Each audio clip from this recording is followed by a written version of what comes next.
My name is Justin McClure, and I'm here today with Will Sloan. And you're listening to The Important Cinema Club. And today, we're talking about the Wayans Brothers. That's right. We're talking Damon. We're talking Shawn. We're talking Marlon. We're talking their sister, Kim. And, of course, we're talking about the Grand Poobah, Keenen Ivory.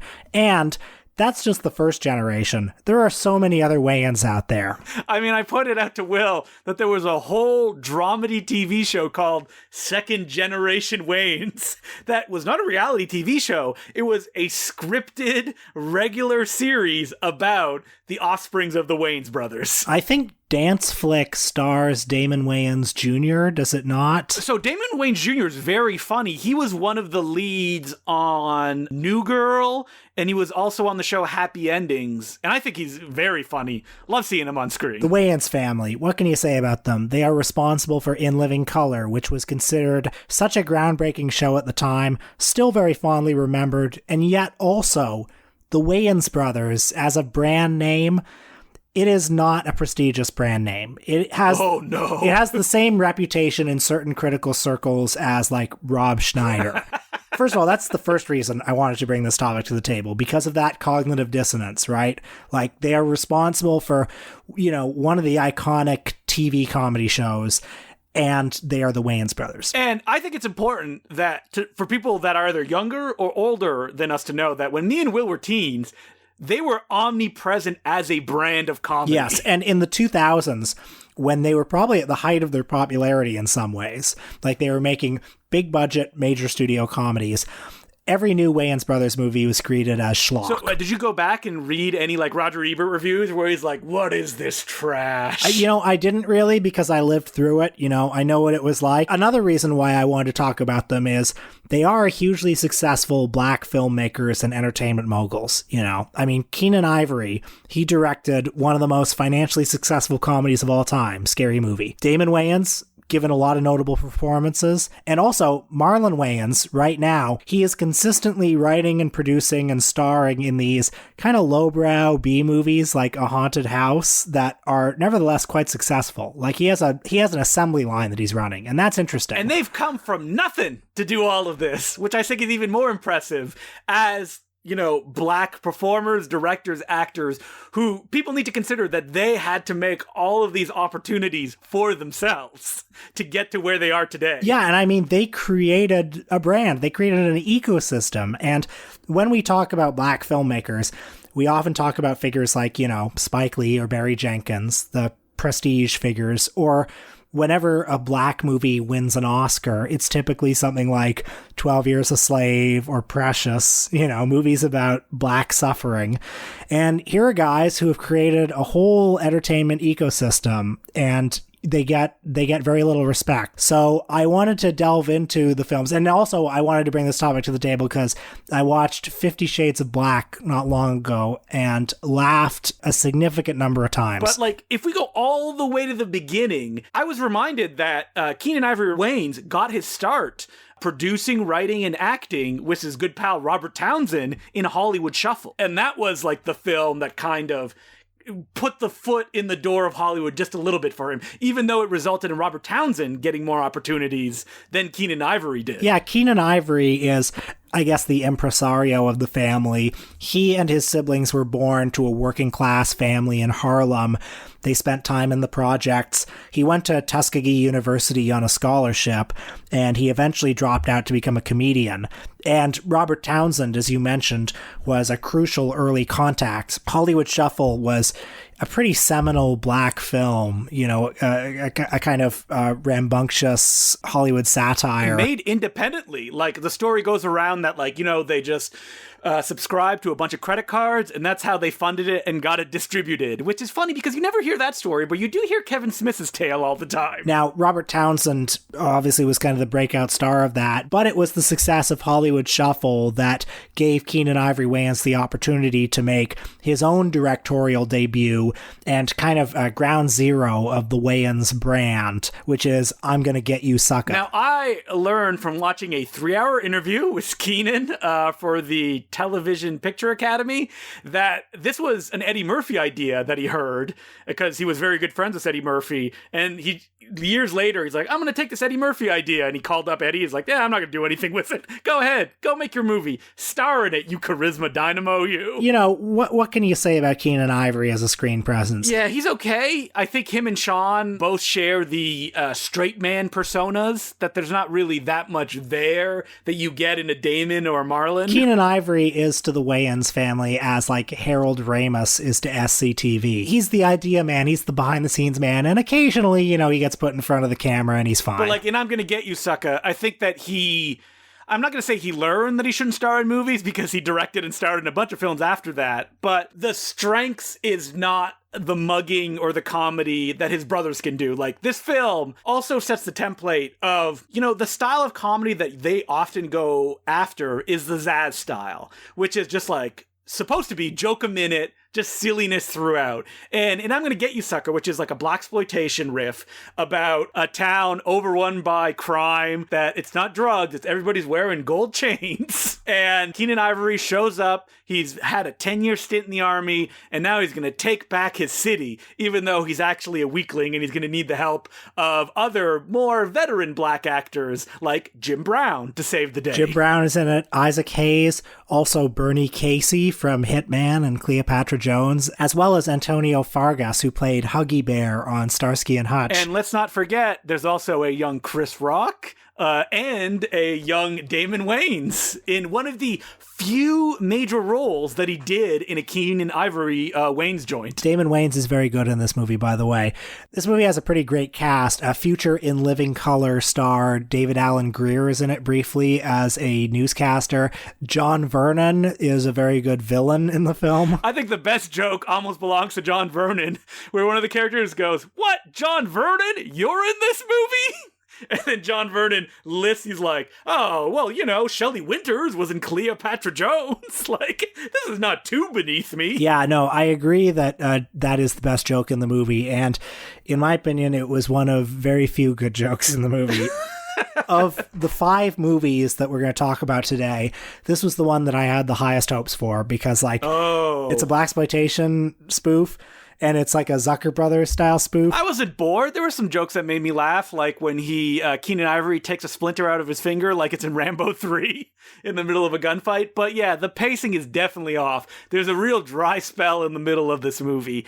And the style of comedy is as silly and kind of obvious as it would be in later films, but does not come at a rapid fire enough clip. Well, even like potentially good gags, like there's the scene where his mom comes in and has a fight scene, and then like you see her stunt double doing most of the fight scene. Man, what a moldy joke. It's such a moldy joke, and it's not even delivered well. But Keenen Ivory argued in the interview that I watched that the film was a good success, and the reason for it was that there was no pictures that were being released in this way that starred all black cast members, because there's very few white characters in this, especially when it came out in 1988. Yeah, and I mean that is something. And the success of this movie got him In Living Color, which In Living Color was on reruns on the Comedy Network in Canada when I was a kid. Endlessly. It was. I think I have actually seen, I'm pretty sure, every episode of In Living Color. Do you remember any skits? Because I remember almost nothing except for the dancers. Well, the dancers are memorable. Yeah, I remember a decent number of skits. Like I remember Homie the Clown, and and you know, obviously Jim Carrey was the breakout star. So I remember a lot of like Fire Marshal Bill. You know. And we're not going to talk about In Living Color, but it was a huge deal when it came out.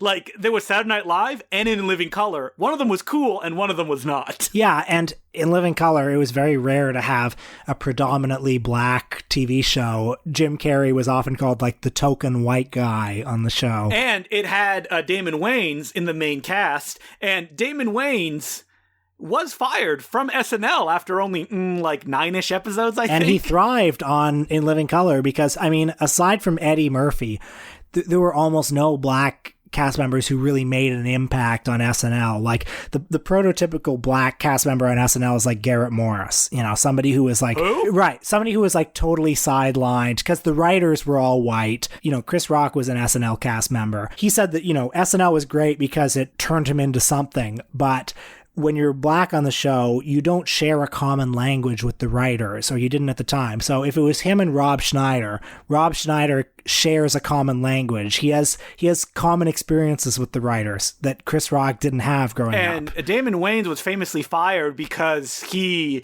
hammed up a performance to drag the attention to him in what should have been just another like second straight guy in a comedic role, which you can find online very easily. I think it's hosted on the official SNL website. He just plays a very flamboyant cop during a sketch, and that got him shit canned from the show. By the way, a lot of gay stuff on In Living Color. I mean, a lot of gay stuff on In Living Color, or do you mean the entire Wayans filmography? All comedies. All comedy in the 90s, Yeah. I should specify. My God, there was so much gay panic. Just so much. Why in the 90s and like the early 2000s? That's all we had.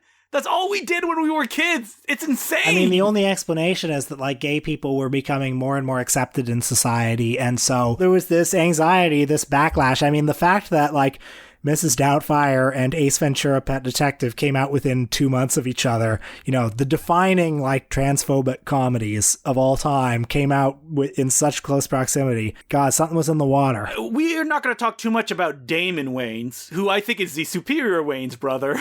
As an actor, at least. I mean, Bamboozled. I mean, what a performance. And he was the one that had the most straight ahead, like, dramatic career, or like trying to be in that kind of star Eddie Murphy role, because he was in The Last Boy Scout with Bruce Willis. He actually had a vehicle that he starred in with Marlon in 1992 called Mo Money. That was like something they wrote and was comedically tinged, but was also kind of like more of a dramatic thing than they would usually do, and that wasn't that much of a success, so it kind of broke up that duo as well. Also, Damon kind of had a steady stream of comedies throughout the 90s, like Blank Man, Major Payne, what am I forgetting? Like Bulletproof. Oh yeah, who could forget Bulletproof? I mean, that's definitely like an Eddie Murphy career that the other brothers really didn't have. But let's talk about by far the most popular Wayans Brothers property, which is 2000's Scary Movie. What's up? Okay, I saw this at a birthday party almost exactly 20 years ago, and oh my God, so funny. Someone gave me like a cam version, and that's what I watched. So not only did it feel like illicit, like, ooh, I shouldn't have this, I can barely make up what's happening on screen, it was also the funniest thing that I had ever seen. And I think by 2000, I don't think I had seen Scream by that point. No, neither had I. I mean, didn't the movie feel dangerous to you? Yeah, man. All those jokes about micro penises and stuff like that, and a penis on screen. My God. So this is, of course, a parody of the 90s horror boom. And I mean, I'm not the first person to observe this. Scream was already a self-aware horror movie, so one of the central problems of Scary Movie is trying to satirize a movie that's already in on the joke. Well, the old joke is that Scream's original title was Scary Movie. In retrospect, Scary Movie is no Shriek If You Know What I Did Last Friday the 13th, which also came out in 2000. But Scary Movie was the blowout one. And I'm curious to know, I guess because it was giving us like gross out stuff in a silly Zaz-style way that no other movie had done at this scale before. Yeah, that must be it, because you remember gross out comedies. That was the comedy trend, gross out comedies, after There's Something About Mary. Yeah, I mean, American Pie had come out in 1999, and that had set the template for pretty much the next couple of years. And also There's Something About Mary before that. Oh, yes, of course. And so, yeah, this combined it with the Zaz style. And I remember how hyped this movie was. I remember, like, the drum beat to its release, that like, oh, you're not going to believe the stuff that's in this movie. You're not going to believe what they got away with in this movie. Was Roger Ebert saying that? Or? I don't know. I can't give you proof. I just know that this was the hype. And because it was like an R-rated movie, you know, if you were a kid, it just had forbidden fruit all over it. I think it had good trailers too. The trailers, you mean like whatever Ghostface doing The Matrix? Like Ben back? Yeah. That was a big trailer moment. Or the Blair Witch Project parody with the snot coming out of her nose. All the classics done here first, I'm sure.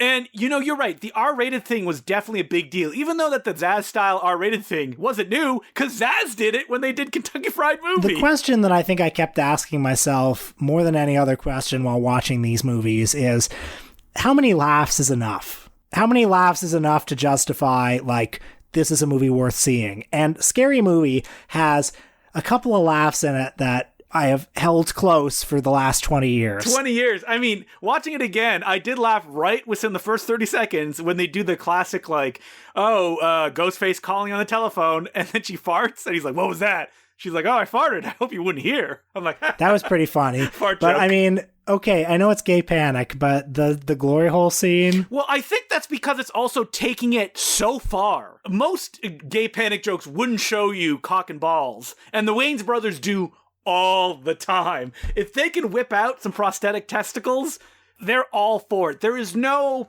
shame in their comedic presence, which you get in a lot of these dude bro films, is the idea of like, oh, we're better than this. Like, we're not going to debase ourselves, in which the Wayans brothers say, if it's going to make a laugh, we are willing to do it. Full stop. And, another one of those historically funny scenes, a scene that absolutely killed at the birthday party I was at, was the sex scene at the end where he takes off her panties and she's got the gigantic bush and he pulls out a weed whacker. So when he comes and she gets blown into the ceiling, I only noticed this time that there's a cut to the guy, like, looking, like, so, I know. He deflates in a horrifying body horror way.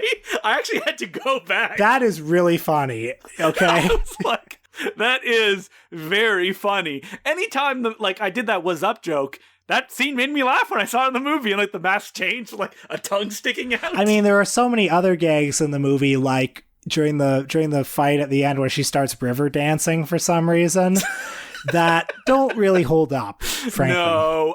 Here's the thing about the Wayans Brothers movies, especially their parodies, is that while Zaz will use the structure of, for example, a Dragnet or an Elvis movie to string gags, usually in a Zaz movie, it's not about kind of accentuating what the audience knows to make it go to comedic effect. And that's what the Wayans Brothers parodies do, which is not really what I like when it comes to these kind of, we said it before in our spoof movies. When I say spoof, I mean more like Mad Magazine style gags than I mean genuinely making fun of something that people know, because there's not really that much comedy there. You're right. They don't really have a satiric angle on horror movies, and I also don't sense that they have a great deal of affection for the 90s horror movies either. It's not like Young Frankenstein, where like Mel Brooks clearly loves the Universal movies. 100%, yeah. And I mean, do people call Mel Brooks' Young Frankenstein a spoof movie? It technically is, right? I mean, it is, but nobody ever says that, even though it's as spoofy as spoof can get. Yeah. But like with Scary Movie,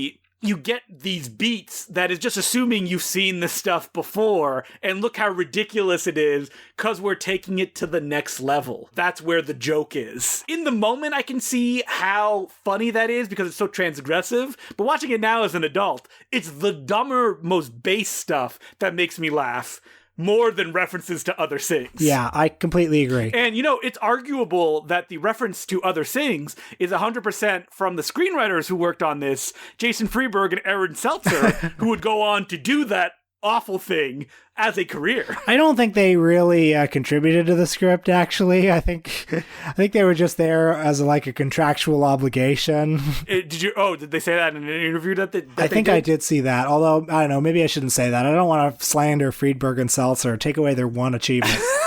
Being involved with the Scary Movie franchise. I mean, if people want more of our thoughts on Scary Movie 2, we did a whole podcast about it on our Patreon. Oh god, now that's a piece of shit. Now, Scary Movie 3, though, gold, because they got the zazz, they got the real flavor. Wait, when I say zazz, I mean zzz, because they got David Zucker. Is David Zucker the conservative one? Yes, he's the one who did An American Carol. Yes, classic. But he can still make a head bonk like no one other. And actually, that movie has a whole 8 Mile parody, which is just confusing. Remember 8 Mile, guys? The famous Scary Movie 8 Mile. But let's move beyond Scary Movie into the purer Wayans Brothers territory. Late style. And I'm talking about white chicks. Well, the Wayans brothers are masters of the high concept. You were talking about kind of the audacity of some of the jokes in their movies. They're guys who will, whip out a prosthetic dick if it'll get them a laugh. Well, the later movies, they are like the dumbest ideas possible for a movie, and then it's like, but what if you actually made that into a movie? And you have to respect that on some level. It's honestly people sitting around just laughing, like, friends making each other laugh by saying, could you imagine if we did this? Well, let's talk about White Chicks, which is not my favorite of these two. No. But White Chicks does have some laughs in it. The plot, as I'm sure you all know, involves Shawn and Marlon as FBI agents who have a case where they've got to accompany a pair of rich socialites to the Hamptons. And, these two they're a real Paris Hilton and Nicole Richie type of character. And the girls are going to be bait for the kidnappers. But for reasons not worth getting into, Shawn and Marlon end up Mrs. Doubtfire style, disguising themselves as white chicks. And you've seen the picture. They look freakish. They look absolutely, totally just hideous. I think the issue with White Chicks is that it's not rated R, so they can't go as far as they do in their other films for the laugh. It plays it almost too straight. For the first 30 minutes, I was on board with this movie. I was laughing, okay? I thought this is a really funny premise. Wait, but until 30 minutes in, that's when Terry Crews comes in. Right, and then from that point on, Terry Crews is the inarguable bright spot of the movie. Whenever Terry Crews is on screen, Terry Crews is in this movie what Joey Brown is in Some Like It Hot. He's the guy who is in love with one of these two and doesn't realize it's a man and keeps trying to fuck this person. But, that premise doesn't do justice to his performance, which is just so committed, so intense. Yeah, you would not get any other performance than from Terry Crews, who, he doesn't even go up to 11. He's just off the scale in this thing. I'm surprised the cameras could just capture it. It wasn't just like a blinding white light whenever they put it on him. And the main issue, like I said, is that it's too straight. They want to get some lessons. They want people to learn things. No, don't do that in a movie like White Chicks. Don't be 109 minutes. That is a brutally long running time. Painful, especially when you hear the joke in the first 30 and the joke's basically over and it's just the same joke for the rest of the movie. The main joke is just can't you believe that the people buy them as white ladies? Okay, that's fine, but we need to move on to basically that concept taken to the extreme with Little Man. Yeah. Okay, Little Man, I liked. Thumbs up. Okay, and what is the difference between Little Man and White Chicks, Will? I don't know if I can accurately say what the difference between Little Man and White Chicks is, except that I laughed all the way through Little Man. But I think it's because the premise is even dumber and it's exploited even more. I mean, number one, the fact that anyone buys horrifyingly CGI'd Marlon Wayans on a little person's body as a baby, that's the main joke there. As Justin mentioned, Marlon Wayans, his face is digitally superimposed on a little person's body. And not like a little person. He's a couple feet tall. Yeah. He's just a regular little person. And he is a thief. He leaves jail. He's got a partner played by Tracy Morgan, and they do a jewel heist. There's a double cross with the boss played by Chaz Palminteri. What matters ultimately is that Marlon Wayans disguises himself as a baby and leaves himself on the doorstep of Shawn Wayans and Kerry Washington, who are an affluent young couple who want to have a baby. And so they take in Marlon Wayans as this baby, and Marlon Wayans looks simply like Marlon Wayans, but as a baby.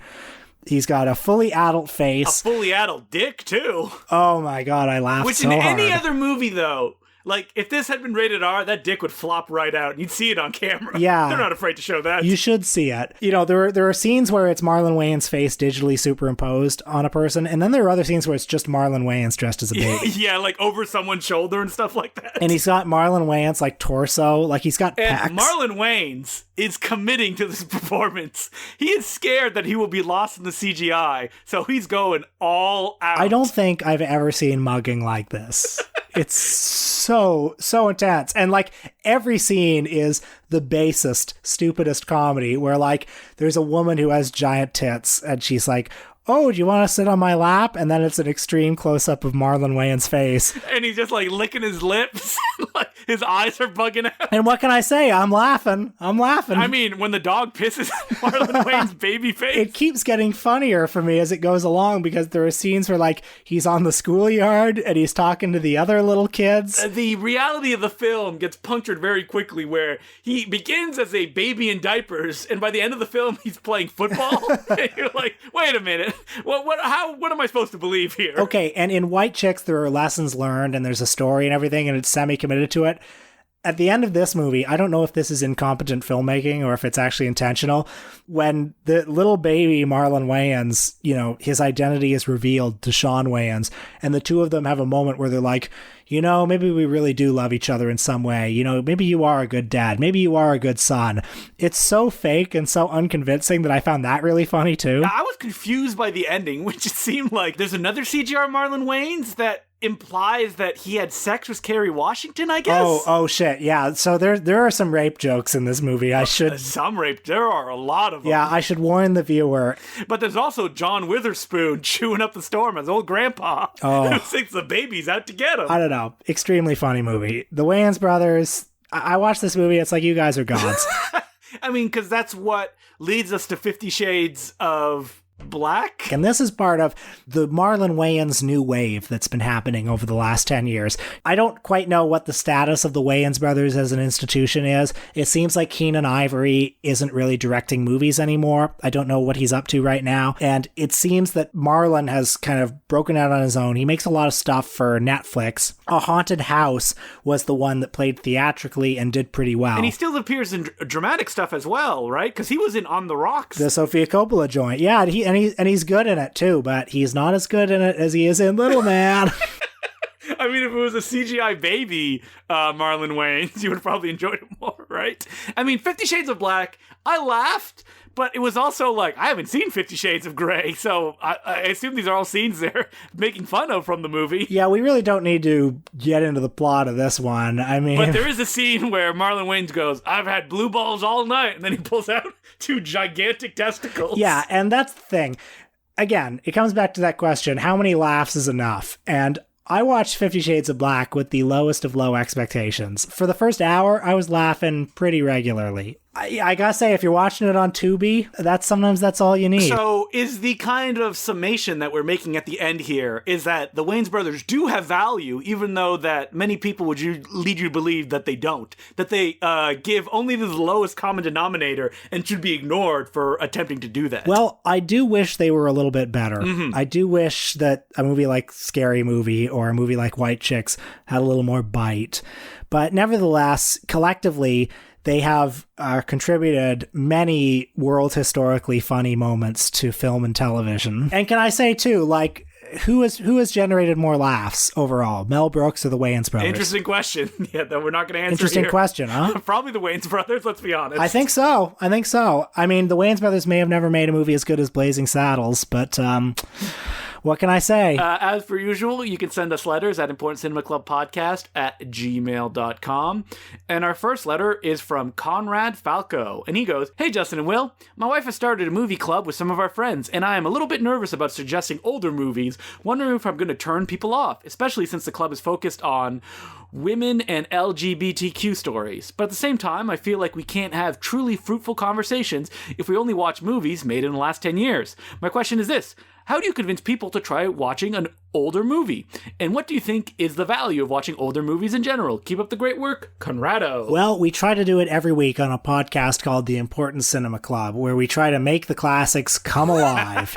The classics like Little Man, White Chicks. Wait, how long was that? Was that 10 years ago? Scary Movie definitely was. I mean, as far as the subject, you mentioned in your email that, like, LGBTQ stories, there's a lot of movies that are more than 10 years old that they would probably very much enjoy if you could get them to watch. I would think, like, for LGBTQ stories, surely you would be interested in the history of the LGBTQ identity and movement. I mean, there are many movies, particularly in the 80s and 90s, that go some way towards chronicling that history. And, a number of them may be quote-unquote problematic by today's standards, which could lead to fruitful discussion, like as a discussion group. But it depends on what kind of movie club it is. Because if you're just watching movies to just, pass the time and you just want a fun time, it's tougher. Like, you don't really want to challenge your audience in that sense.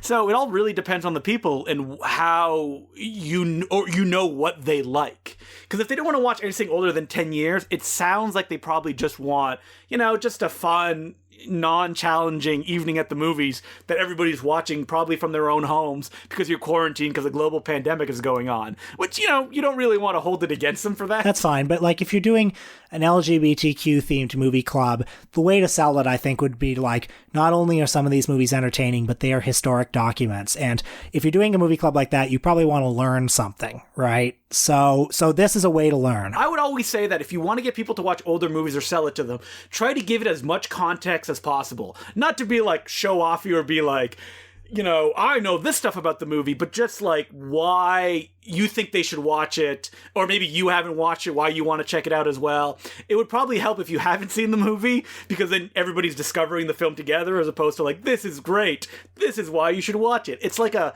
fine balancing act as well when it comes to, sharing movies with people, especially when you're doing it online like that. You know what I would say, though, like if you wanted to sell somebody on the concept of classic movies, like black and white films, old films, I would say show them any short film by Buster Keaton. Definitely. Show them The Goat, show them 1 Week.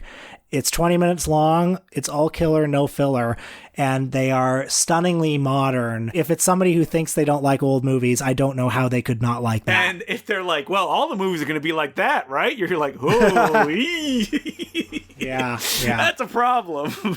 But aim for entertainment. When it comes to these kind of groups, don't aim for like, we should watch this because it's historically important, because I think you'll have some ruffling of feathers in that way. So, best of luck, and I hope that it goes well, and just try to sneak them in, and don't try to force it, or be like, it's my choice, we're watching this, because that never goes well. Anyway, thank you very much for the letter, Conrado, and as per usual, you can send us letters at importantcinemaclubpodcast@gmail.com. What are we doing on our Patreon this week, Will? We're talking about another notable auteur, Brian De Palma, through the lens of one of his biggest hits, The Untouchables. Brian De Palma is like Martin Scorsese or Stanley Kubrick in that we will probably never do an episode on him, but we will piecemeal his filmography through our Patreon. We did Wise Guys, and now we do The Untouchables. Oh man, what's next? Mission to Mars? Redacted is next. His found footage movie. And by the way, one of us had only seen The Untouchables for the first time this week. Who could it be? Could it be me or the other guy who's Brian De Palma agnostic? Who knows? You'll have to pay $5 at patreon.com/The Important Cinema Club to find out, and you get our entire back catalog at the same time. So, next week, well, it's logical that after the Wayans Brothers, we've got to follow it up with something that is thematically connected to it. So, of course, we're doing Béla Tarr. Who's Béla Tarr, Will? Béla Tarr is the celebrated Hungarian art house filmmaker whose most famous film is Satan Tango, which runs, I believe, 8 hours? Yep, I think it's 8 hours. Black and white, slow moving camera. This is one of my favorites. I love Béla Tarr, and I've actually tried to make like short films in his style, because I really run the gamut to slow, methodical, and super fast paced. Nothing in the middle. Are you familiar with his work, Will? I've seen The Turin Horse, and I like it very much. I've also seen his version of Macbeth, which is not one of his better known films, but is interesting. Right, the one that's shot on VHS, because then he could run like a 60-minute take, right? Yeah, and it's pretty good. But I've never seen Satan Tango. I remember one time I was in proximity of a theater that was showing it, and they said there would be 2 intermissions and a dinner break. And I remember thinking, I can't do that today. I'll do it some other day. And that day never came. But I guess it's going to have to come this week, so... That's right. I don't know how we're going to do it, but we're going to do it. Because we're going to watch Satan Tango and probably one of his earlier films. Because Béla Tarr, he's a guy that, he returns to the same themes and styles quite a bit. So that's what we'll be doing next week. And until then, my name's Justin Kluge. I'm Will Slime. Thanks for listening. Justin here, interrupting briefly to thank some of our new patrons, who include Chris, Aaron Bilebry, Elliot Jones, Michael Denunzio, Greg Sisavdi Bry, Jeff Stiles, Buck Bloomingdale, Ryan Leduc, and Daniel Reiferscheid. Thank you so much for becoming patrons. We could not keep doing this without you. And if you haven't given us a review on Apple Podcast yet, we would really appreciate it. So if you could get on there, it takes like 1 minute, and write a positive review, we would really appreciate it. We'd also appreciate it if you followed us on Facebook, you followed us on Twitter, you listened to Will Sloan's podcast, Michael and Us, or you listened to one of the millions of podcasts that I have that include the Bay Street Video Podcast and the Star Wars Podcast. We also have new product at the Gold Ninja video stores. I recently collaborated with Dennis Rule, the writer, director, star, choreographer of some of my favorite zero-budget action movies, and I was able to put together the first Blu-ray release of his directorial debut, Unlucky Stars, which is a homage to Hong Kong action cinema. So that can be picked up at goldninjavideo.com and is limited to 500 copies. Oh, and don't forget to become a patron as well. Join us in the Discord and just chat about movies. Okay, the infomercial part is done, and we now return you to your regular scheduled programming. Will, you saw a cult classic that I would hear people talk about all the time when I was a teenager, Grandma's Boy.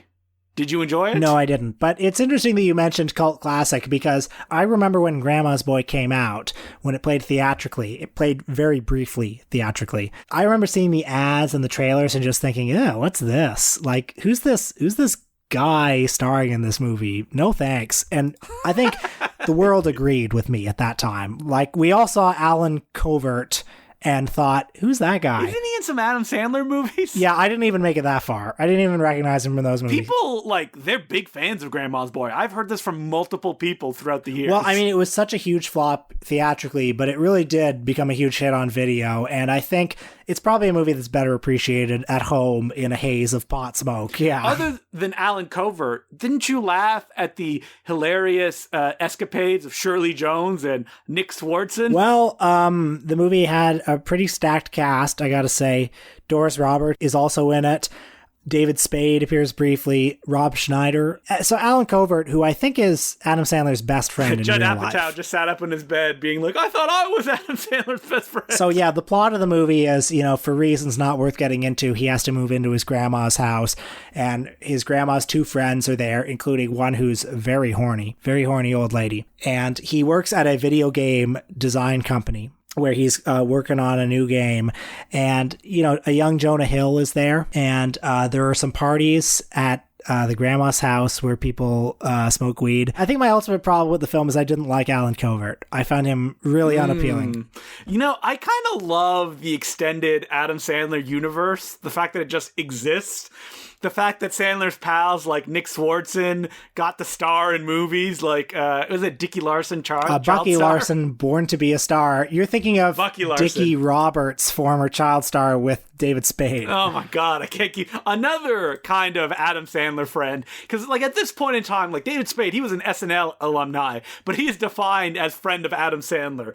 Would you say that as well? Oh, I think so. Him and Schneider. And David Spade is a huge Netflix star now, also thanks to Sandler. David Spade... Only because of Sandler, yeah. Spade is in 2 movies a year now, thanks to Sandler.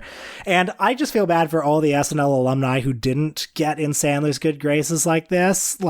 Things could have been very different for Victoria Jackson, had she become a friend of Sandler. I mean, who are the people who became friends with Rob Schneider as well? Another SNL alumni?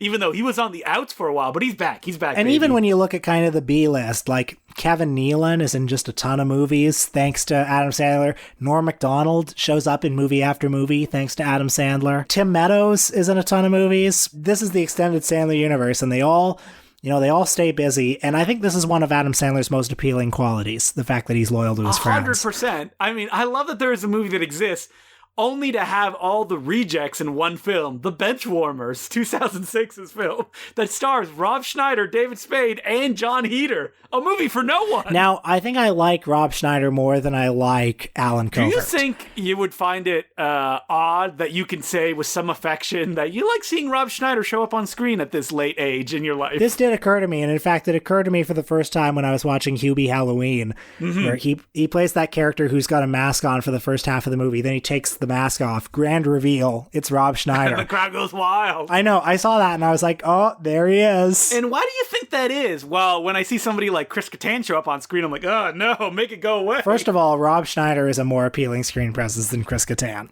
And also, Rob Schneider is the kind of comedian who ages more gracefully than Chris Kattan. Oh my God, do not look up photos of Chris Kattan now. They are horrifying. I saw him recently show up just for a cameo. Oh, I'm just getting goosebumps just thinking about it right now. But I also am happy to see Rob Schneider now because it's the sense of community that Sandler cultivates. I think Hubie Halloween communicated this very well. It's like everyone's invited to the Sandler party. And I think that Rob Schneider has also gone through the looking glass and that he's not famous. He's not going to headline kind of movie anytime soon, unless, Sandler throws him a bone. So there isn't that kind of like, look at this loser starring in Male Gigolo and picking fights with Roger Ebert part of his career anymore. You're right. Now he's been grandfathered in. He's just like part of the scenery in the Sandler verse. It's like, I used to feel this way going to see the Harry Potter movies, where it's like, there's that British character actor again. Nice to see them again. And I feel that way with Rob Schneider.